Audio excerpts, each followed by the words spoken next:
and welcome to South to North, coming to you from Johannesburg, South Africa.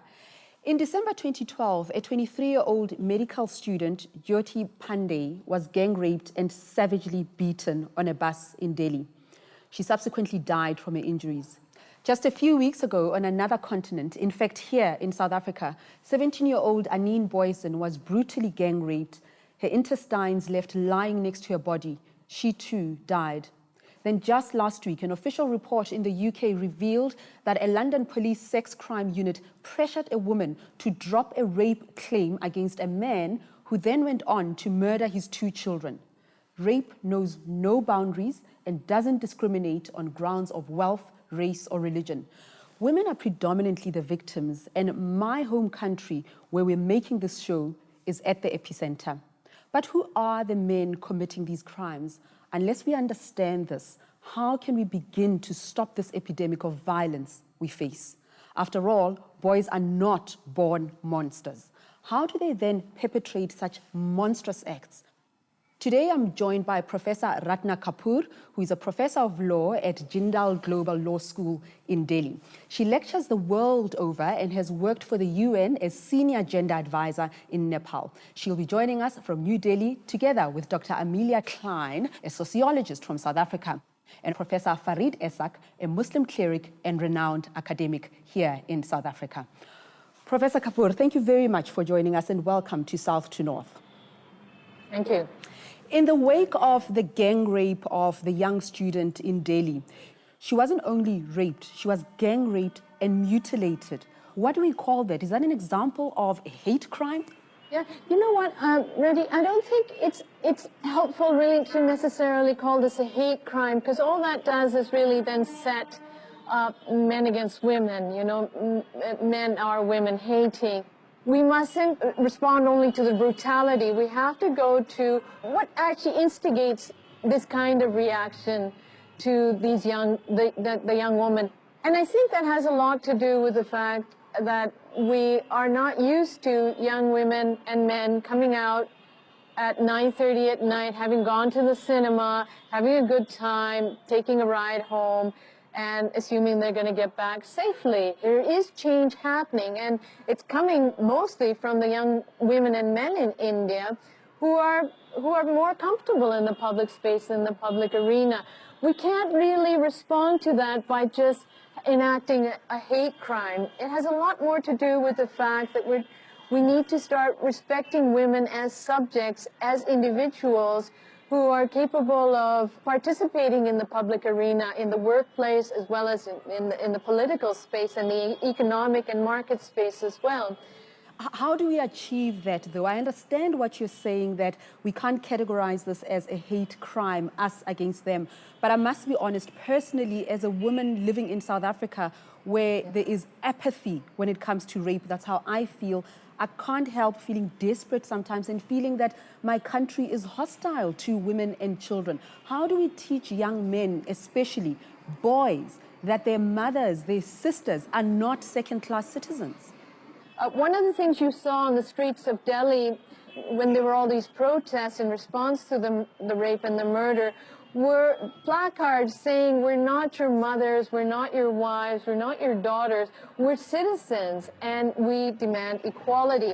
And men and women were both holding up these signs. So there's a new understanding of women's place in society as fully developed citizens entitled to rights. And I think that's how you go about responding to this kind of masculinity, this more aggressive masculinity that I think is positively toxic. It's harming more than it's helping, by new articulations of masculinity as respecting women, as well as new, more confident images of women, which also have to be centered and foregrounded. So, Professor Kapoor, you are a law professor. What do we need then as a deterrent? More stringent laws? I don't believe that more stringent laws actually help. One of the things that's happened in India, we did have a committee that came together to try and make proposals to the government for the kind of changes that were needed.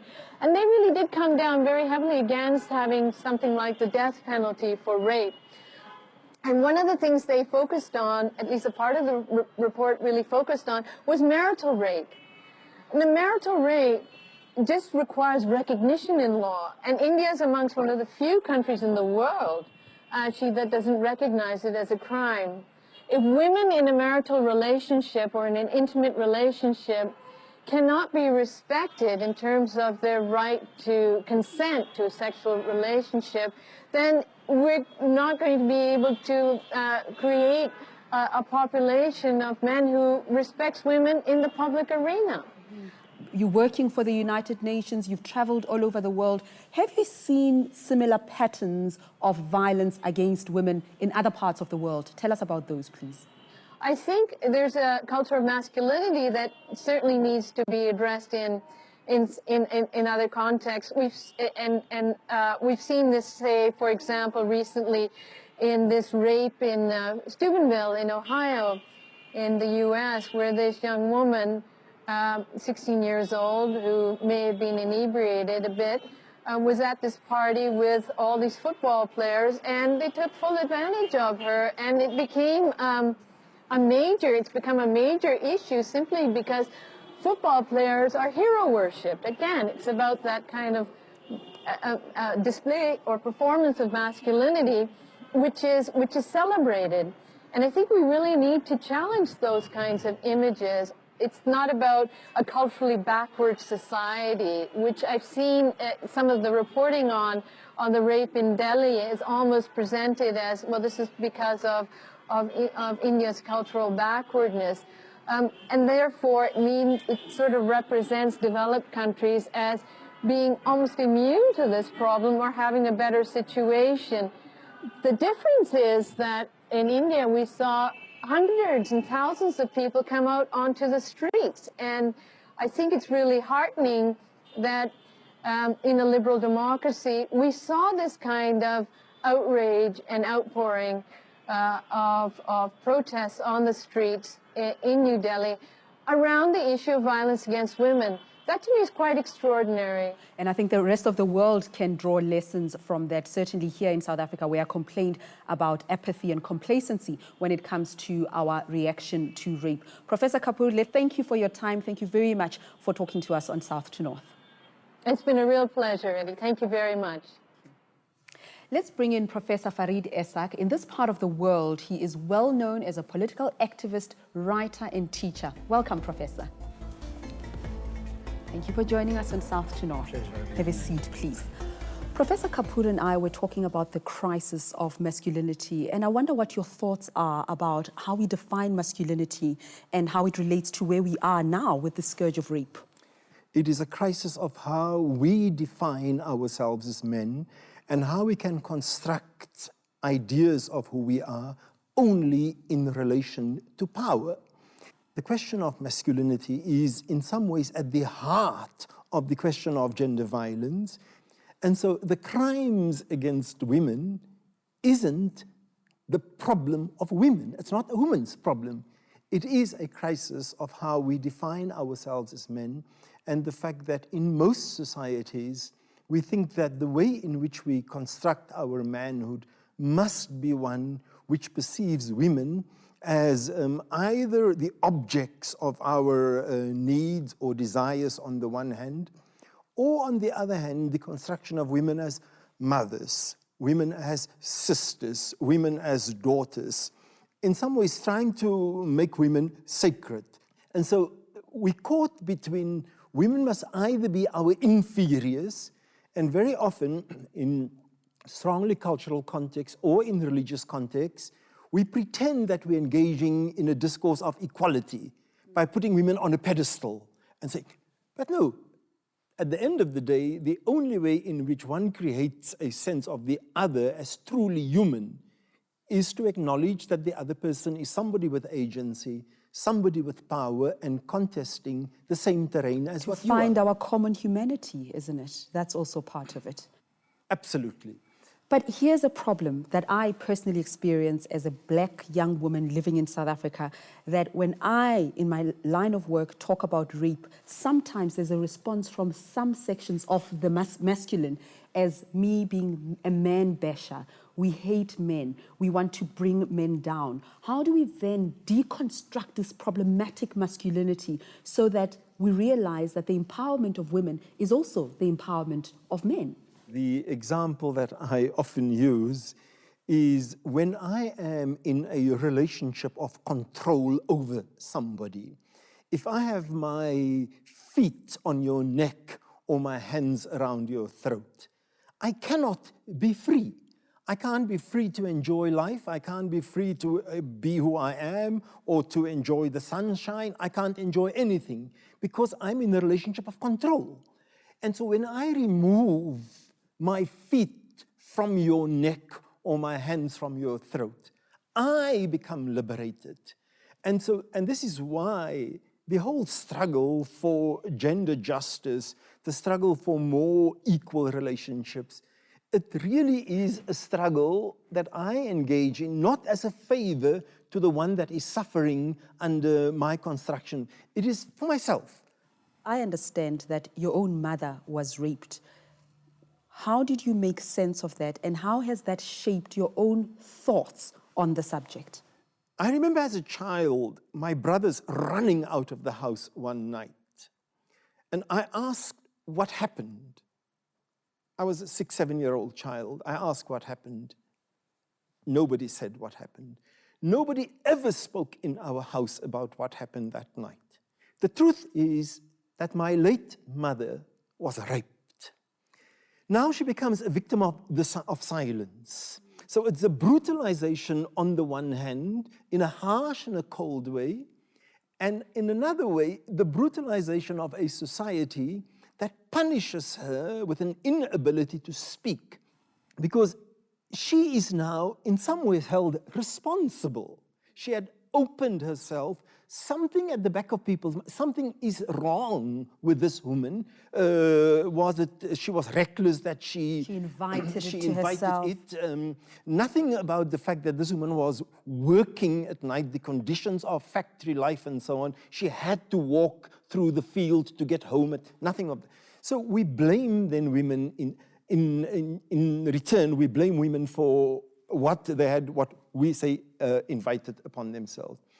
I have come to see the struggle for gender justice as one both to redeem my mother's sacrifices, but also one of my own becoming more human. It's a struggle for me to become just more human. And that's exactly what we need. Well, we spoke about the history, we spoke about the brutality. Now I'd like us to understand who are these men who are raping women and children. Let's turn now to Dr. Amelia Klein to see whether some of her work in South Africa gives us some insight into the notion of perpetrators, who they are and why they do what they do. Dr. Klein did a study on the profile of men who rape babies, as happened here in South Africa. She spent 3 years interviewing 10 men serving prison sentences for the rape of children under the age of 3 years. Most people find that sort of crime so horrific as to be unimaginable, but it has happened and continues to happen.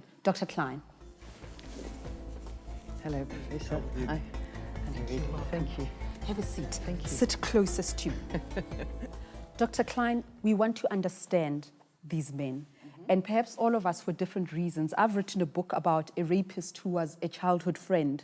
And in the last couple of years, I went back to his childhood to find out why this gentle person who was so compassionate to me after I lost my father turned out to be such a monster to other people. And I found a broken life. What did you find in your studies of those men who rape babies? Really, these are men who live amongst us, who are in our society. They are men who had appalling backgrounds. What I would like to emphasize that in no way excuses their behavior. It is merely another way of helping us understand it. I think the thing that resonated most strongly for me were two things. One was the appalling levels of physical abuse that these men were subjected to. And the other was that they had no emotions. They're what we would call psychopaths. And that is very closely linked to the beatings that they received as children. So they learn to self-preserve, basically. Absolutely, to shut down. Because if you are going to perform this kind of crime, there has to be something within you that makes you shut off to do something so heinous to an utterly defenseless infant. And I believe because of the beatings that these men received, they learned to shut down, which means they couldn't empathize with anybody else. When you ask them why they rape babies, not that the rape of any person, whatever age, can ever be condoned, but a 2-year-old baby, 3-year-old, a couple of months old, it has happened in different parts of the world. What do they say? The explanations given to me were around revenge.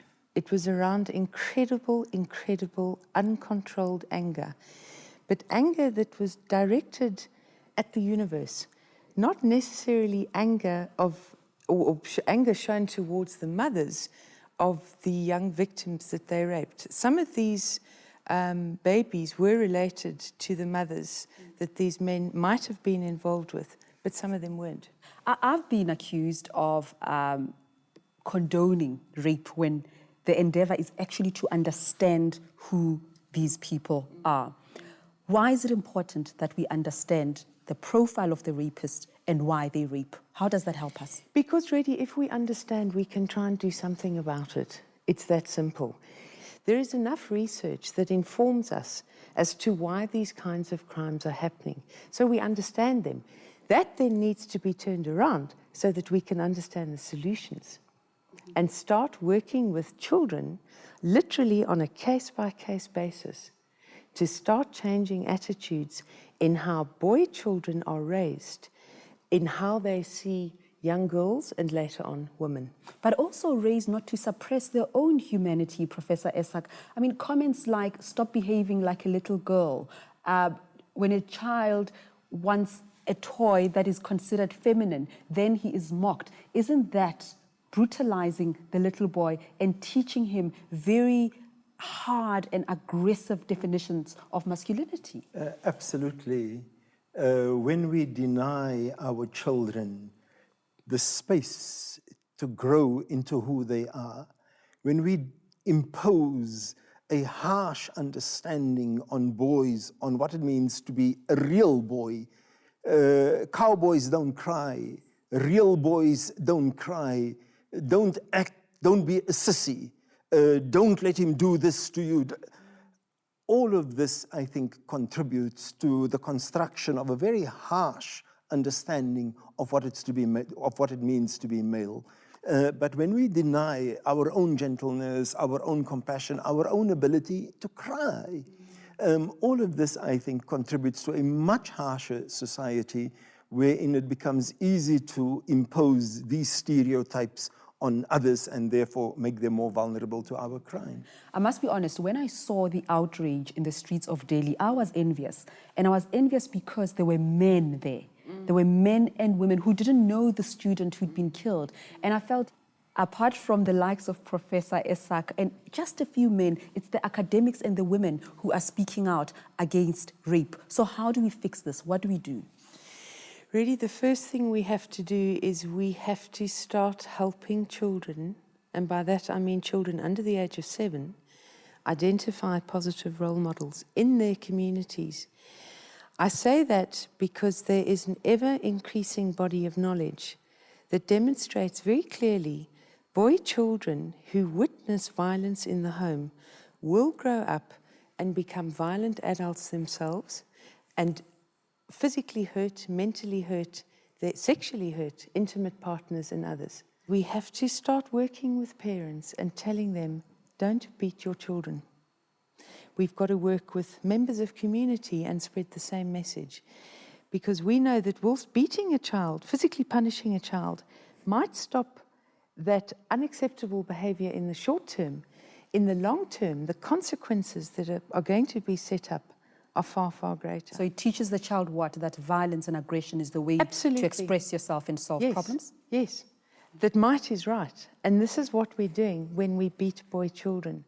Professor Esak, I agree with you, Dr. Klein, but I can't help feeling that there is a lot of work to be done. That even if we were to do all of this, as long as we've got economic policies that deepen inequality, so it's not in our interests to be elitist, to be comfortable, while the rest of humanity lives below the breadline. We are never going to solve sexual violence unless we deal with the economics as well. That's how I feel. In some ways, I think that they are connected. But to assume that once you've dealt with the economic question, that you're not going to be sitting with crimes of rape, with other crimes of violence against women, I think that is problematic.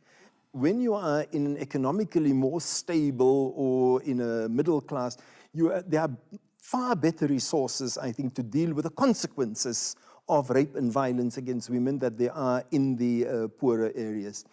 And just to pick up on this point about socioeconomics, millions of people who are coming from those conditions are not raping. Yes, that's true. And rich people also rape.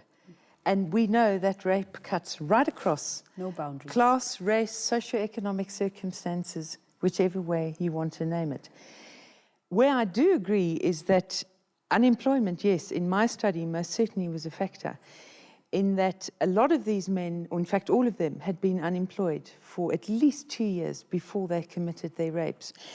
And one of the respondents actually said to me, and he was an illiterate man, but it didn't mean to say that he didn't have knowledge.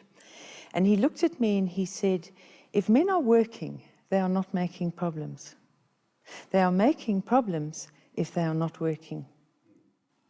The other point I want to make, also going back to this of millions of people who live in squalor, but they're not running around raping people and beating women, is that it's not necessarily the poverty itself, but it is the factors that are associated with poverty, the overcrowding, the noise, the lack of privacy. Absent parents sometimes. That point I cannot emphasize strongly enough. This whole issue of maltreatment that we started talking about, you can look at it as a physical absence. Many of these men grew up without even knowing who their fathers are. And many of these men had relationships with their fathers, but it was like their fathers weren't there. They were completely emotionally distant to their children. And that is another thing that we've got to start addressing, is men who are siring children and then walking away from their responsibilities. We need both parents, where it is humanly possible, to raise a child. There are too many mothers across the world who are given the most difficult responsibility in the world, to raise a child single-handedly.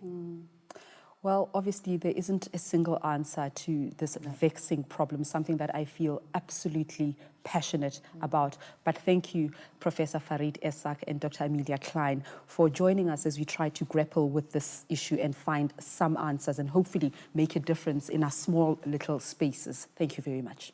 Thank you.